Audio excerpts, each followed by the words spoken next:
It's the final season of part 1 of Black Love, and we're going to be talking fertility issues, mental health, clocking uterus, and maintaining connection with your spouse. Stay tuned. You're tuning into the destination for TV superfan discussion, AFTERBUZZ TV.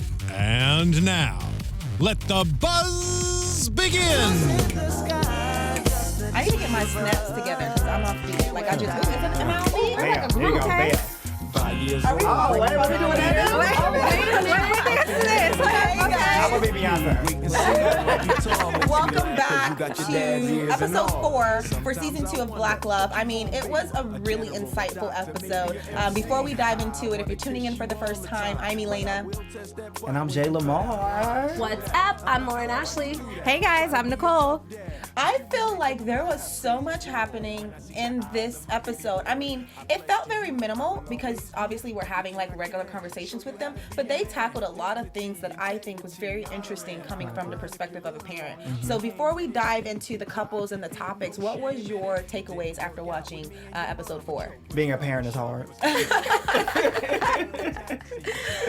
Yeah, I mean, I agree with J'Lamar. Being a parent is hard. I don't know yet, but from what we saw in this episode, it definitely was difficult. And I also liked how they touched on how you had to maintain your relationship with your spouse while still having a child. You can put yourself in your relationship first and still have your kids kind of be right along in the same boat. So yeah, I like that. I did too. That was good. Definitely. I mean, I share the same sentiments as these two do. I don't have children, so I don't know what it's like, but my takeaway was it's hard being a parent, so.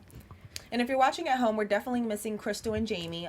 You're used to seeing them on the panel, but we have J'Lamar and Nycole filling in. So we're going to have a great topic. Like, I mean, first things first, you get married, you go through all of the back and forth with the drama. Like, are you really serious to settle down? And then you decide, okay, I kind of want to have a baby, or you don't decide, and it just happened on the honeymoon in regards to DeVon and Kadeem. Right. But if you are trying, there are things as fertility issues. Like, that's a real thing. Yeah. How do you guys feel about women who are trying to have babies and then they find out that they have issues and they can't conceive? I think it's a very sensitive topic. Yeah. I think like one of the first things I think you think of when that man gets down on that one knee or that woman gets down on one knee and they propose to you, the first thing you think of is, this is the person I'm about to start my family with.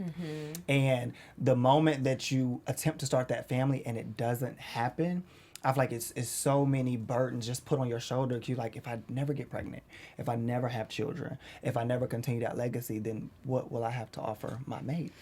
Yeah, it's absolutely heartbreaking. I can't imagine going through something like that. And like you said, you build up this idea of having this family, and that's kind of like, that's a foreign thing, you know? It's like, it's something it's kind of unheard of and it's kind of taboo. Not a lot of people talk about it. And so when you do have that experience, it's like, oh my God, what do I do? And then Justine and Rev kind of touched on that. Like, if this kind of situation does happen to you, then this is your option, your next option. Adopt. Yeah. It's still the same thing. Right. And I think it's one of those things, and I'm so appreciative of, you know, Justine and Run sharing their story, because until you've actually been in that situation, you can't really feel that pain or know what it's like. But it's like, I can empathize in a way, you know, so it's just hearing that. It's just like, okay, wow, you just don't realize the burden until someone is actually sharing their story. Exactly.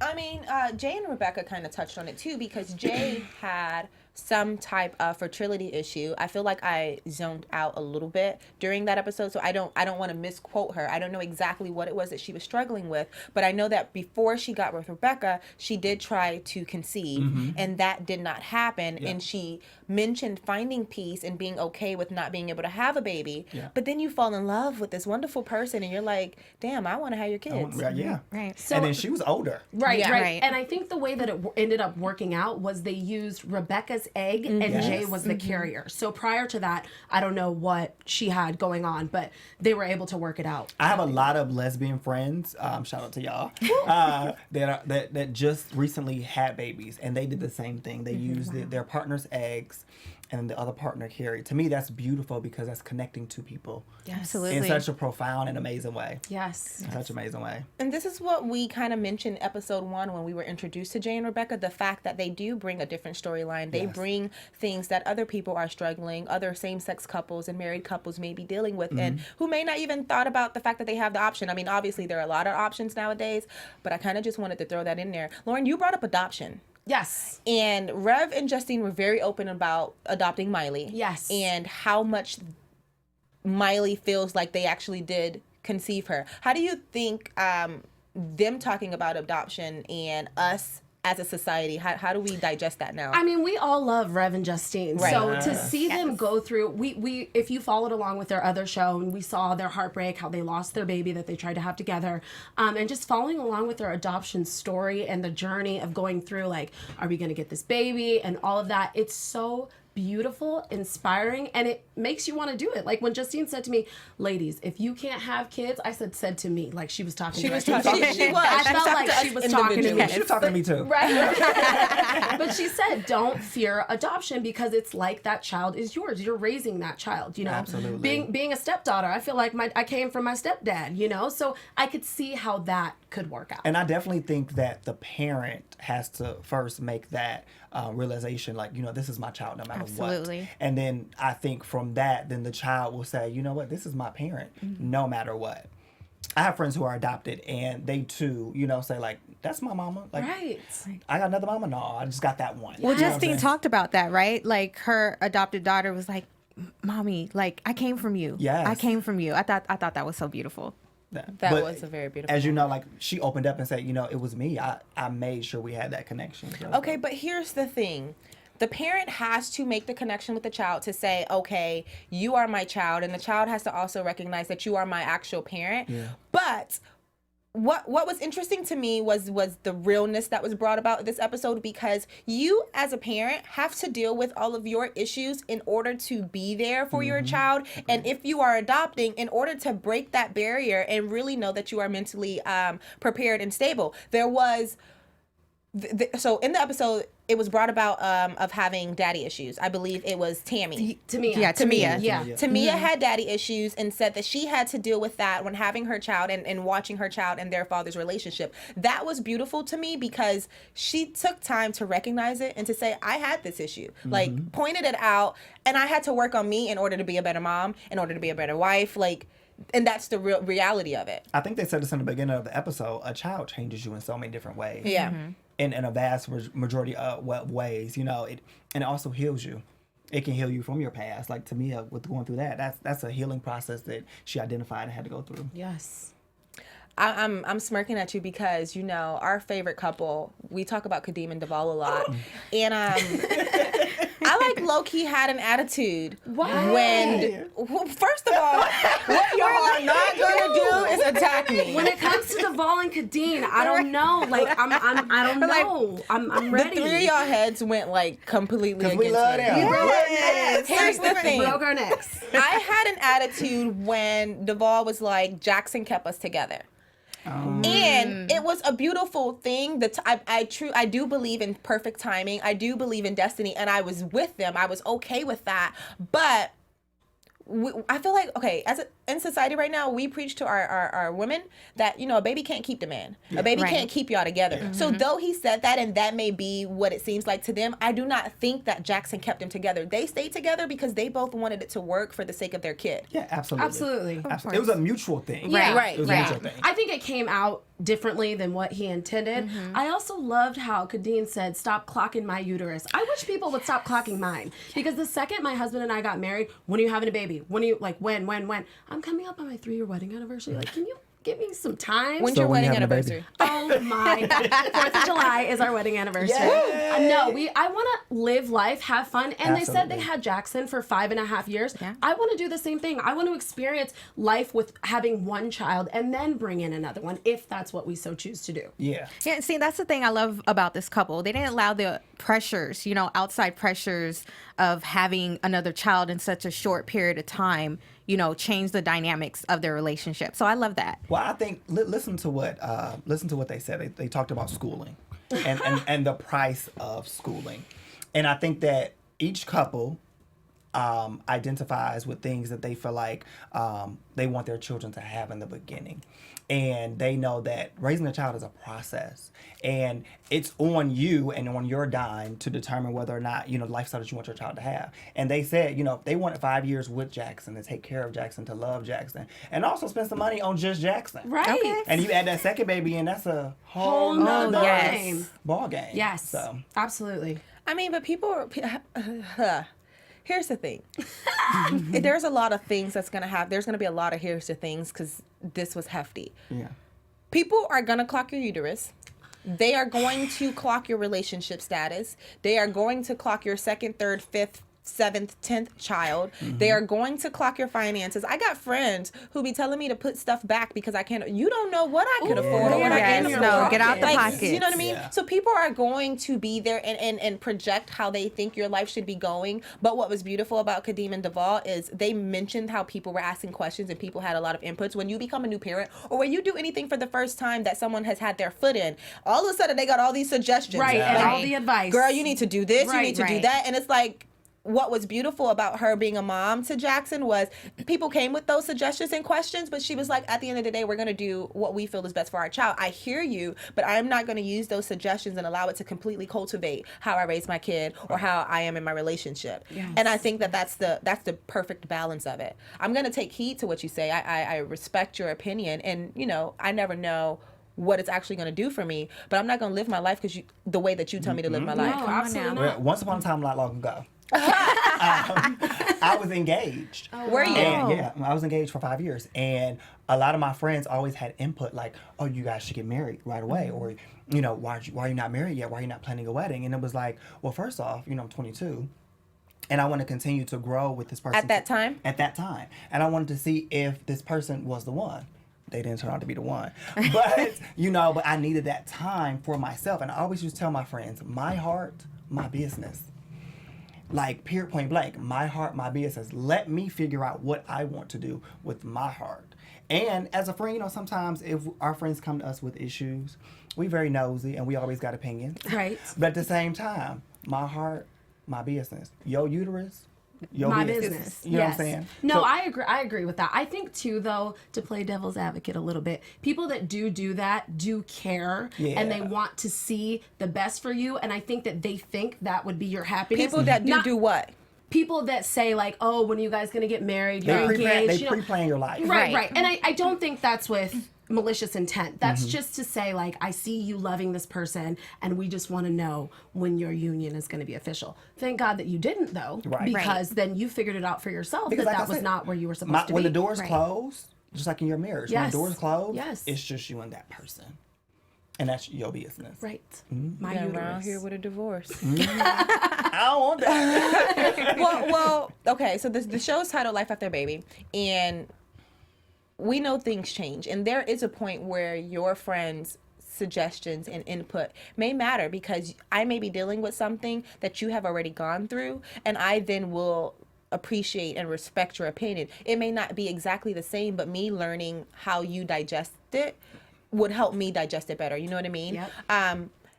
And I thought that the fact that they really emphasize keeping the connection after you have a baby, that was very important to me because a lot of us watching the show at home, some of us are single. Majority of us are single or in relationships. There's a few percentage that is married. And I think learning these tools now will help us have longer relationships and have those relationships grow. But why do you guys think that kids come in and like the connection changes? I mean, people like I know people who are married, but I define them as moms. Like I'm just like, she's an amazing mom, but I don't see that wife role.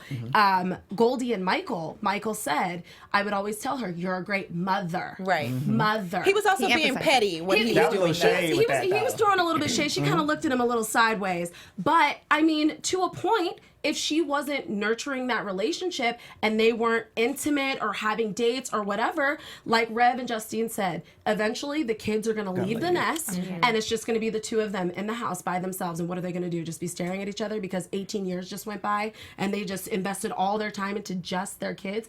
I think you have to separate yourself, be a mom and a wife and a working woman. Like all of these amazing things, you can do it. It's about balance. Yes. It's really about balance. That's why I'm thankful for this show because, like you said, it's a teaching opportunity for everybody.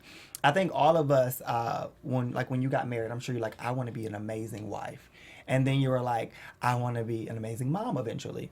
I said the same thing when, as you know, I was planning my marriage or whatever. I was like, I want to be a great husband. Then I want to be a great father. But I also, I think I would have forgot when the baby came along. I would have forgot about being a husband. Because I would have been so focused on being like this amazing father that I did not have, that being a parent would have been like, being a spouse would have been like kind of secondary. But like watching this show and seeing like how a lot of these couples suffered because they didn't put their relationship first. And then the successful couples, like Warryn and Justine, they said from the beginning, we're first. Well, God is first. Yes. Then us. And then these babies, they go. Right. But you know what they do that also makes it work for their connection is, and they mentioned it tonight, they make every decision together. Yes. Like there is no go ask your daddy, go ask your mama. It's like, all right, let me talk to your dad about this. And then when she brought up how the kids would be like, do you got to ask him for permission for everything? It's like, no, actually I don't. But this is how we do it. We do it by keeping, and I think that's what helped their connection. That's what kept them together. And kids are manipulative. Kids are smart. I was one of those kids. Ask dad. Dad said no. Okay, I'm gonna go ask mom. And I'm gonna ask mom a different way so that dad don't say I asked the same question. Like, can I go outside? Mommy be like, no, go ask daddy. Can I go outside today? And be outside. Mommy be like, I said you can go outside. Well, daddy said I can go outside today.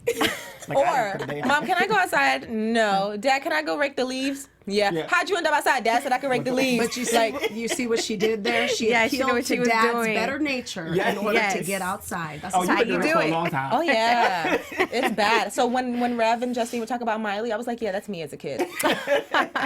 I am the maneuver, Elayna. get around, look. Hey, I kept it sparky, okay? Everyone was on their toes. Made it fun. I want to get back to Goldie and Michael because we were talking about them keeping connections and how she didn't realize that she wasn't being a good wife and that she kind of put the kids first. And basically told Michael that I knew you were going to be there. There are instances where that may have been the situation because they have only been married for 2 years. So there are instances where that may have been the situation, but the husband might not stick around too long because that would drive a wedge between them. Absolutely. Yeah, 100%. And when Michael was talking about it, I admired his strength, which is also why we love this show, because it's showing us how different people deal with different things. Yeah. Right.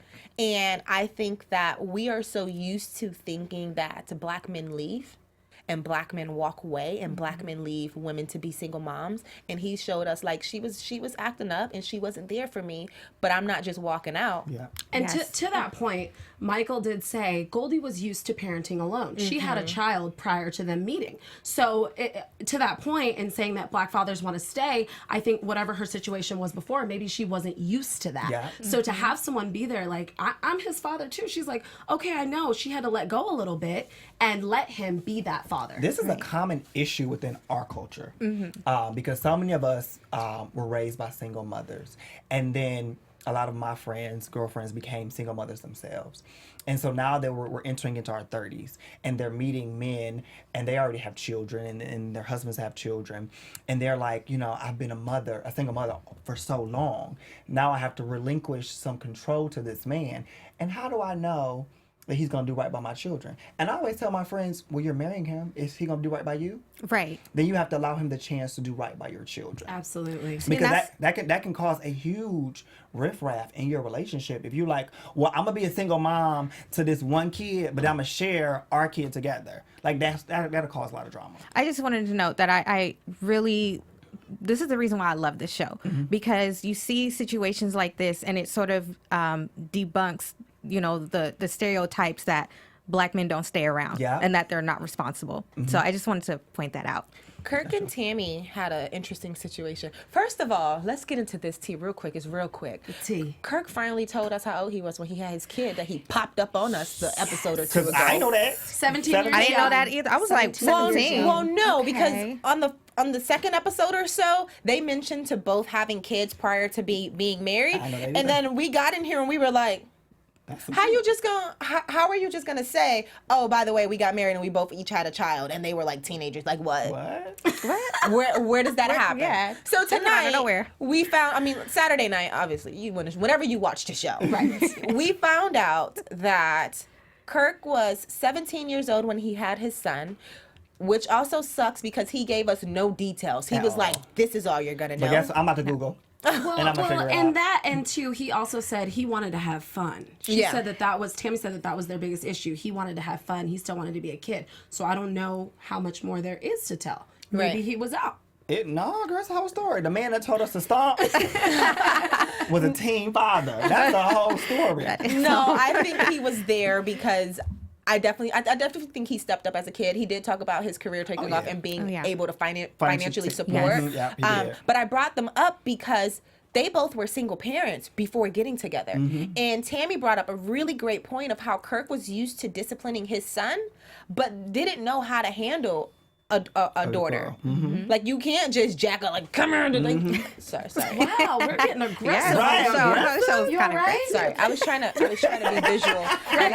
Hands-on depiction. But you can't do that with like a girl, a growing girl. Yeah. It could go one or two ways. It may work, or it may have her retaliate, especially because you're not my daddy. Right. Exactly. Well, and two, they both had different parenting styles. Tammy was more liberal. Tell me about your feelings. Yeah. Kirk was more of a traditional black parent, like shut up when you're talking to me. So to be able to navigate through that, I feel like a lot of couples could potentially break up over something like that. Absolutely. Not being on the same page about how they're going to parent these kids. And also Carrington being used to being parented by her single mom, and then Kirk's son being used to just being him and dad. You know, they have a different dynamic. But that's what makes Kirk and Tammy beautiful, though. Yes. Because they are so different. Kirk, when he was describing how he is and how he was with his kids and his stepchild, his daughter, it revealed to me that he's like the typical type A dad. Like, what you not mad? Like, I'm so upset. You not upset. You not mad. You don't got no attitude. Like, you not hungry. Yeah, right. You don't have feelings. You don't have like feelings. Your child comes up to you crying. You not crying. Like, stop. That is like type A black parenting, because they're gonna tell us how we are feeling, how we're not feeling, which causes a lot of problems in us. And we don't realize it, and parents don't realize it until we get full grown and we're dealing with other people. And now all of the issues of my childhood, I'm like, wow, you scarred me. And when you think about it, black parents, they look at it as defiance. Right. And you're talking back and doing this and doing that.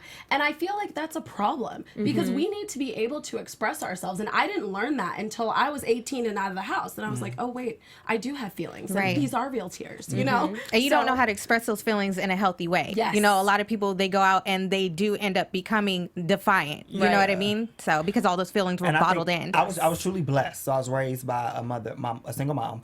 She had 4 boys, and my mom always instilled in us: you have feelings. If you gotta cry, cry.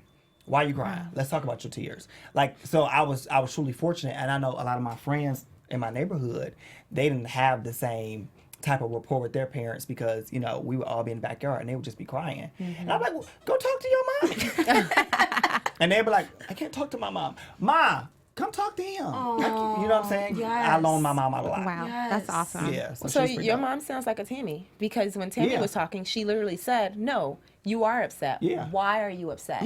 And I think we need more parents. First of all, it was a reality check for me because a part of me really didn't think that black parents had the capacity to acknowledge feelings. Thank you. That part. When Tammy said it, I was like, what? Right. Did I hear that right? Did she just say that she is open-minded and is acknowledging her child's feelings? It's almost unheard of. Right. And that's so sad. But I think my mom's a Cancer. Okay. So she's very emotional. She's an emotional person. So I think that with her being an emotional person, like, she was always intact with our emotions. I remember, brief little story. I remember when I was in the 7th grade, and I thought I had got all A's on my report card, and my mom opens the report card and she's reading, like, you A, and then she makes this face, and she says, a C. And I said, oh, she's joking. And she was like, no, you got a C. I said, I don't get C's. And I just, like, looked at the report card and I broke down. And I never forget, she picked me up and she said, okay, let it out. How do you feel? I was like, why would she give me a C? She was like, you know what? Sometimes your hard work doesn't give you the true value of what you really, really want. Wow. And I was like, I love my mom. That was a deep. great teachable moment. Yes. I want to meet your mom. But we don't Seriously. have that often. Yeah. No. Like, you talk about your mom, and I love that you had that experience and that you can share that with us. But a lot of people don't.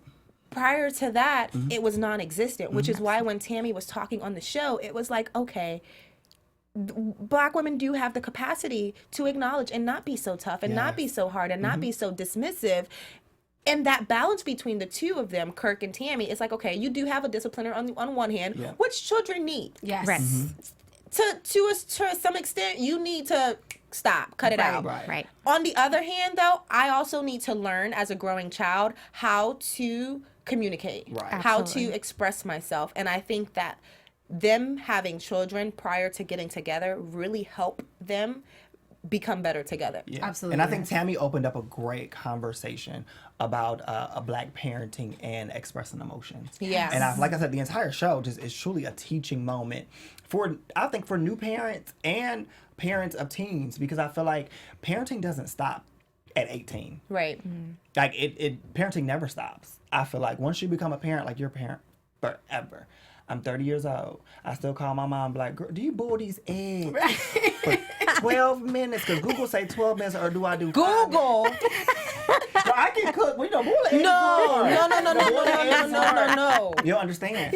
Boiling eggs is hard. Google boiling eggs. What? How long you boil your eggs for? It depends. I know how it look. I just know. Oh my goodness. Yeah. Wait a minute. It looks the same. No, But do it people doesn't. actually pick up a cookbook though these days? I love Google. cookbooks. Okay. I love cookbooks. Chrissy Teigen's cookbook. Maria Menounos has a cookbook. Yeah, she Yeah. does. Yes. Cookbook. Aisha Curry's cookbook. Like, I'm here for Yes. the cookbooks. Here's the thing: you put the egg in the water. You at a certain time. You do it while you're getting ready for work. That way, when I am putting on my pants, it's time for the eggs to come out. It's a mental thing. Anyway. No. I set the timer 12 minutes because Google said 12 minutes, and my mother said look at Google? 10 and see what happened. Right. And people like their eggs differently. I like my boiled true. eggs well done. Oh, like yeah. I like the Same- I don't like the same here. yolk to Yolk all talk. runny. Yeah, right. We could talk about this for Y'all, hours. sorry. Look, We're getting off track right now. We're getting excited. so distracted. I want to get into Taj and Eddie's story a bit. Okay.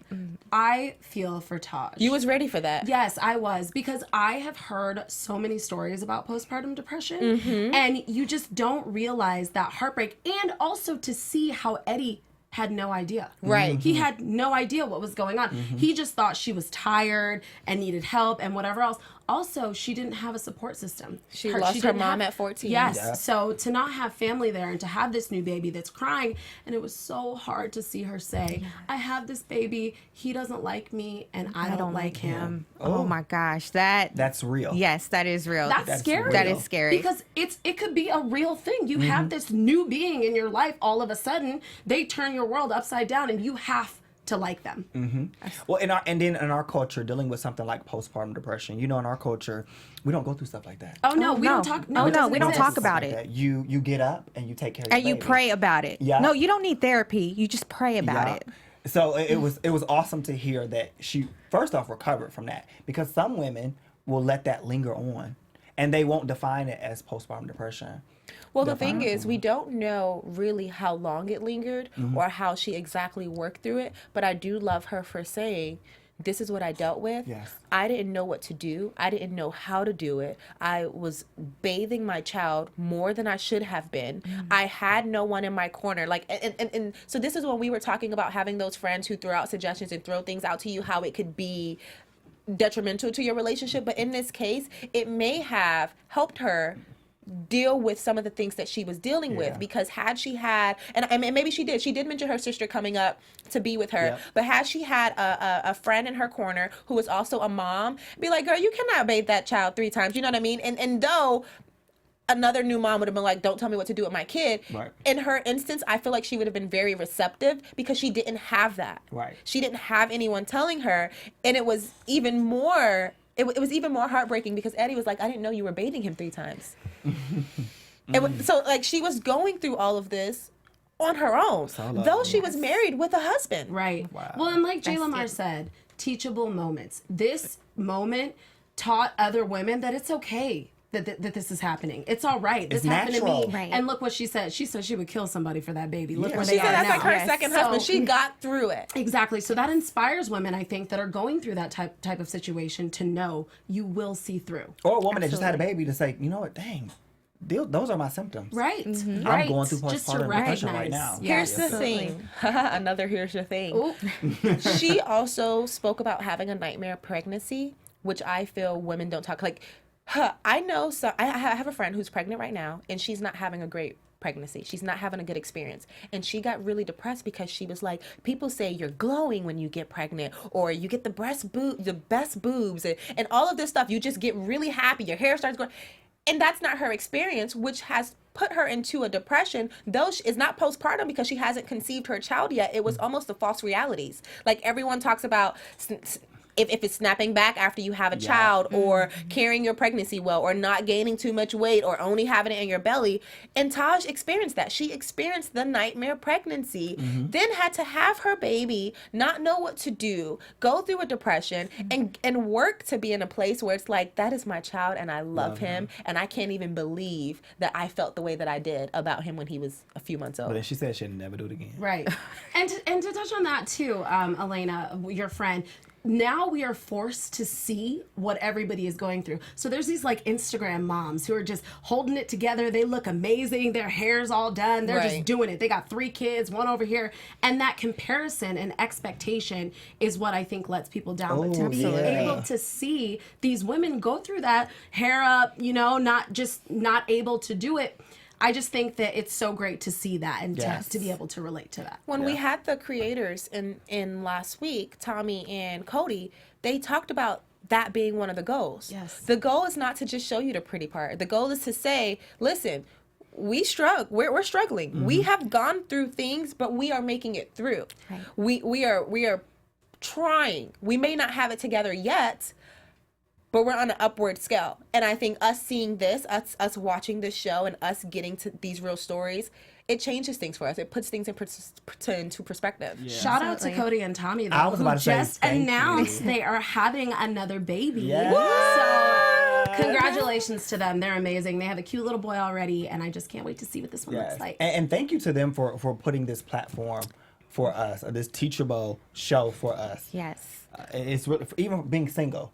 Like it's something to look forward to, and taking these values back, to when I can finally say I do. Yes. And have these instilled in me already and be prepared. Right. You feel more confident going into your next relationship. Yep.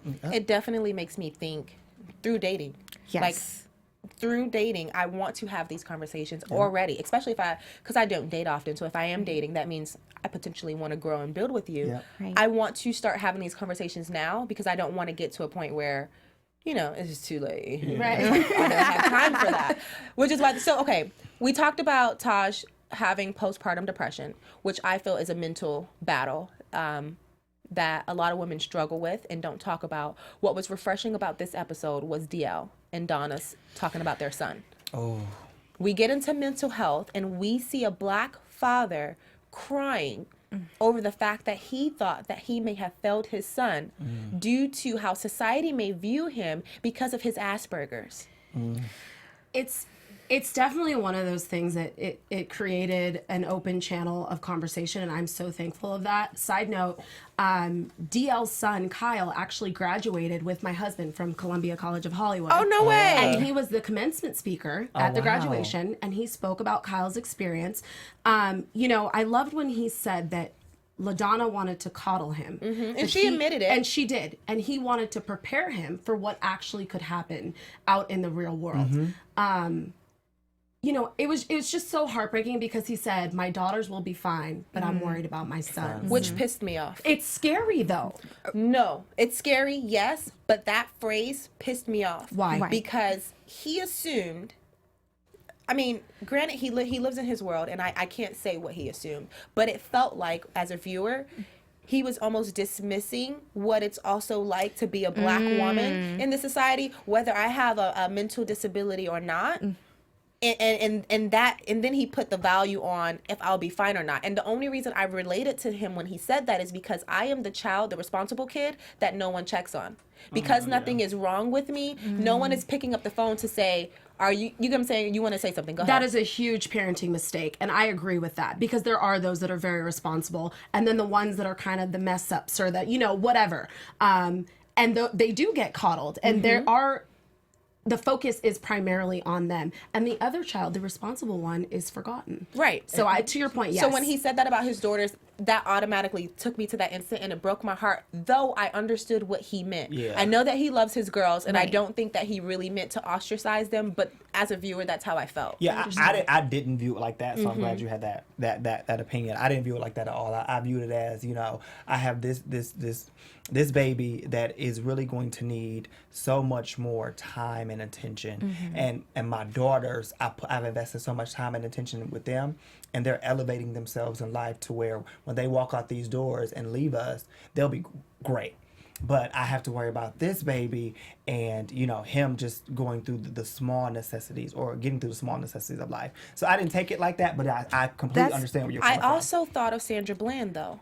See, that's what automatically popped up in my head when you mentioned your point of view, because like you, I didn't get that when DL was first talking about that. I think what resonated with me was, in this day and age that we're living in, Black men have it a little harder than Black women or anyone else. That's how I took it. So, but to your point, what you're saying, Sandra Bland, it's like, oh yeah, when she talked about that, I was like, yeah. But you just did the same thing, though. Right, and you know what? And then it hit me a little different after you said that, and then she said that, because I can't say that one experience is worse than the other, The experience is horrible. I'm not dismissing it or taking away from it or trying to make it equal. However, just because the Black man has a very hard experience in this society does not mean that the Black woman has it any less.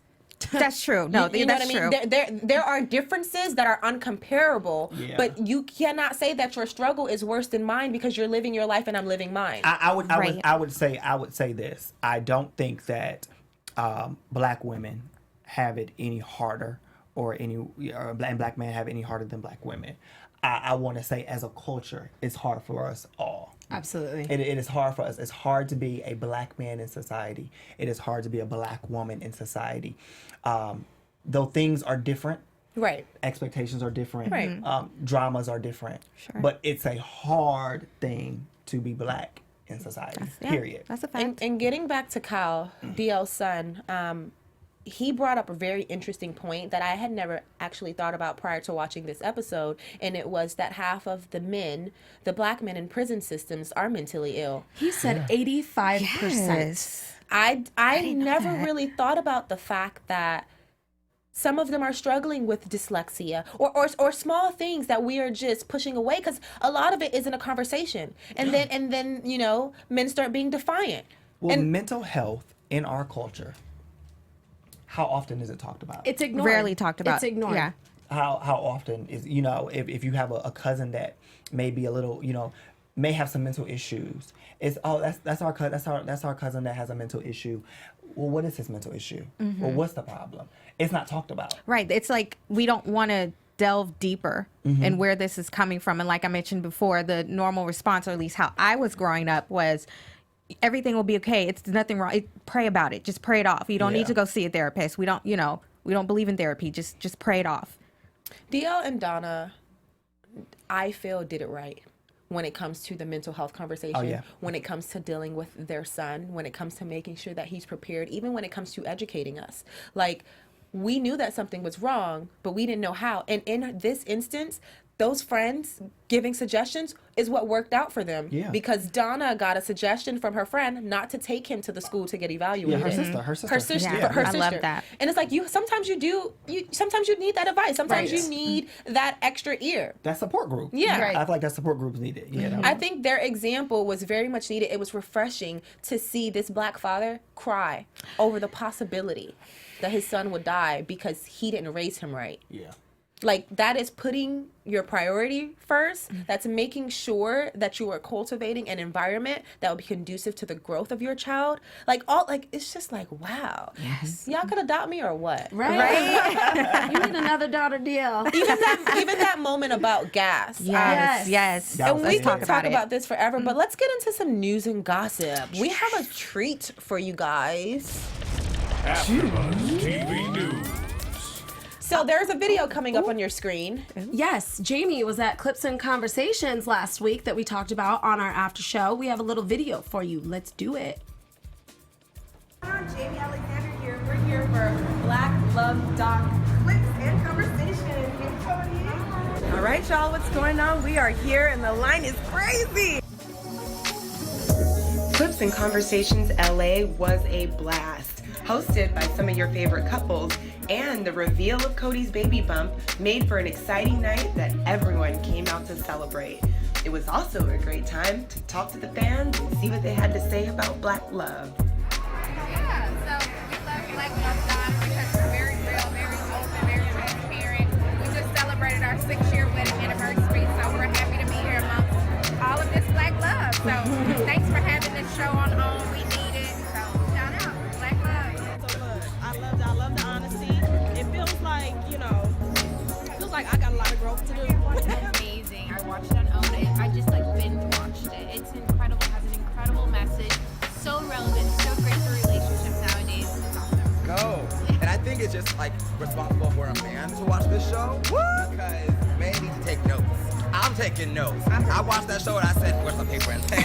I gotta take. She said, oh, what now? Men, take your notes. Women, we're just happy to be in a room with you guys. I love it. Thanks for watching. That's so awesome. Last week when we had the creators here, we mentioned that the event was happening. So I don't know if any of you at home were able to attend, but it looked like it was a wonderful time. Yes. I personally wasn't able to go. But this is the final season for part 1. Part 2 starts this fall. Do you guys have any final thoughts that you want to share about the episode? Or the first part of the season? Once again, I thank the creators for this amazing opportunity to learn about the path, I guess, that's ahead of me as a husband, me as a parent, and the struggles that are ahead. I'm thankful that, as we said before, sometimes in our culture, our parents, our aunts and uncles, they kind of hide their mistakes. They hide their struggles with parenting and with relationships. And now we have these amazing couples who put it at the forefront. So thank you so much to the couples and to the creators. And I really want to thank the creators for making the show because it's really refreshing. We don't really see many Black images in this way. So I'm just really thankful for this docuseries, and I can't wait for, the fall season to come up. Yeah, I want to thank Cody and Tommy. I want to thank the couples for being so candid, for opening up channels for conversations, things that we don't talk about that were definitely mentioned. And I'm really looking forward to see the second part. And thank you for bringing the LGBT absolutely into the conversation. That is so awesome. Yes. I definitely want to shout out Ray and Sean. We didn't get to talk about them much this episode, but when we talked about adoption, they adopted their 2 nieces and are raising them as their own kids. And I thought awesome. that was amazing because they had 3 kids on their own. So I hope that we get to see more of them and really go deeper into their story. But that is all the time that we have for now. So sad. I want to keep this conversation going, and I know that you guys at home are very vocal and you have a lot of opinions, so please follow me on all social platforms at @hey_it's_lay. Yes, and you can follow me at I am J'Lamar on all social media platforms. And you can follow me on Instagram at Lauren Ashley Beck. And it's your girl Nycole, and you can follow me at The Real Nycole, and that's Nycole with a Y. See you guys for part 2. Bye. Later. From executive producers Maria Menounos, Kevin Undergaro, Phil Svitek, and the entire AfterBuzz TV staff, we would like to thank you for listening to the AfterBuzz TV network. To watch or listen to other after shows and post comments or questions, be sure to visit AfterBuzzTV.com. I'm Sir Richard Wentworth, and this has been a presentation of AfterBuzz TV. Buzz you later.